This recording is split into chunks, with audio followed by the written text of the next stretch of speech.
Historic mechanism bill passed through the Senate yesterday. That means it's now over to the people. Matt Canavan joins us live now. Matt, good to see you. So yeah, it was a pretty hot place in the Senate yesterday with some pretty mixed views, some heated views. What's your feelings about where things are at?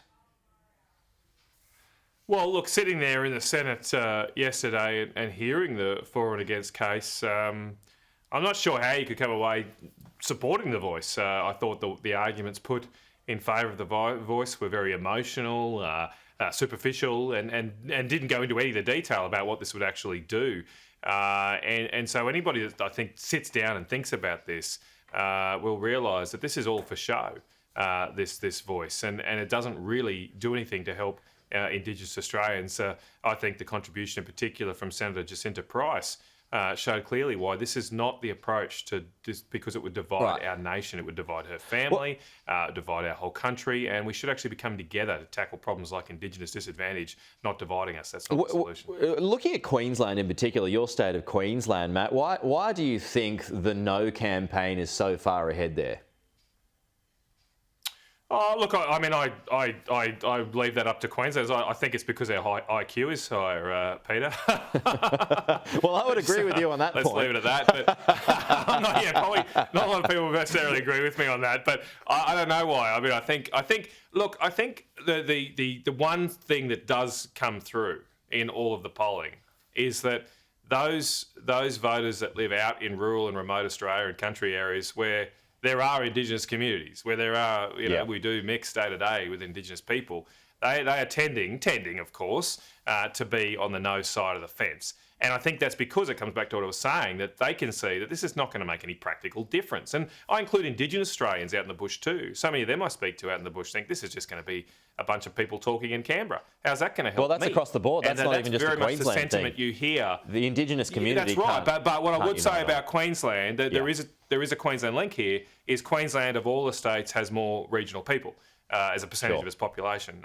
We, unlike the Sydney and Melbourne's and Perth's and Adelaide's, definitely, there are big cities outside of Brisbane. So when you take a statewide poll, that view from country Australia about, hey, this will just be a Canberra voice, just gets through more in the averages. I would explain it like that. How much do you think people have really tuned into it, though? Because, I mean, Simon Birmingham just brought up the point. He's going to focus on his own portfolio. We all know about cost of living at the moment. Folks can't even afford to pay their bills enough. I mean, are they really tuned into the voice, and will they be?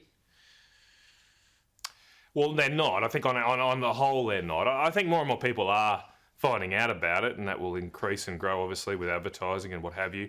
I think it's very instructive here that you notice when the government talks about the voice right now, there's one word they always seem to miss, and that's actually the voice. And so I noticed yesterday that Anthony Albanese, Richard Marles, the Attorney General, Mark Dreyfus, all of them put out tweets supporting and lauding the legislation going through the Parliament. None of their tweets mention the word the voice. And so you can tell here the politicians are trying to hide something because they realise they must see in their polling. Look, people, these tweets are focus grouped, Peter, and they must see in their polling that people actually don't like the voice, so they're not mentioning the voice. But if the politicians are hiding something from you, can you really trust them here? Yeah. They're not delivering the legislation. They're not putting any of the detail before us. They're saying, trust us, trust the politicians after you vote.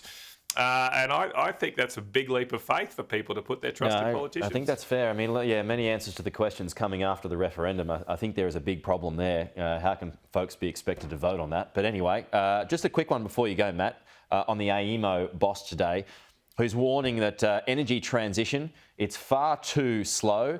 The uptick needs to be increased, to avoid problems as more coal comes offline. What are your thoughts on what he's going to say today? Well, I don't know why this bloke's still in the job. I mean, he said a few months ago that when the Liddell coal-fired power station would shut, it wouldn't increase prices, we'd all be sweet. Well, actually, they went up in New South Wales by 70%. And in South Australia, they've more than doubled. And so how can this guy continue to have a job? He keeps getting it wrong time and time again. His actual own organisation, AEMO, I don't know if he reads his own reports, because his own organisation said last year that we need 8 gigawatts of baseload power over the next decade. Yet every time I hear him talking about new power, he talks about renewables and transition. Renewable energy can't fill that 8 gigawatt gap because it's not baseloaded. It's not on all the time. So where are we getting that 8 gigawatts? That's what I want to know from him. Batteries clearly can't do it. Hydrogen is not ready. Pumped hydro can't do it. Look at Snowy 2.0. And so where are we going to get the electricity that can stay on all the time so we don't keep suffering from a higher power bill every time it turns up in our letterbox every few months? Matt Canavan, good to chat. We'll see you soon.